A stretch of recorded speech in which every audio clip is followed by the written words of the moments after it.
Thank you, my viewers. To you, I extend gratitude and appreciation for your support, your viewing, your likes, your shares, your subscriptions. Thank you for your attendance and audience.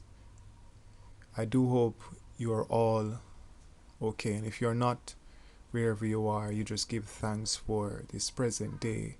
No matter what it is, no matter what you're going through, we have to turn and look deep within ourselves and give thanks because the Creator have renewed our being. He have returned our souls within us after we have slumbered during the night. So right now I'm bringing to your attention the hurricane in Belize and the damage is that it has done to houses and the residents, and it's pretty much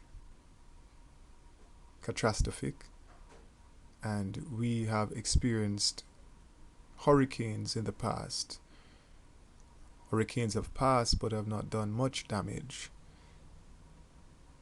Roads have been destroyed, vehicles have been destroyed, homes. But yet again, we are here to give thanks and to appreciate life and the Creator who extend His great kindness. Thank you for your viewing.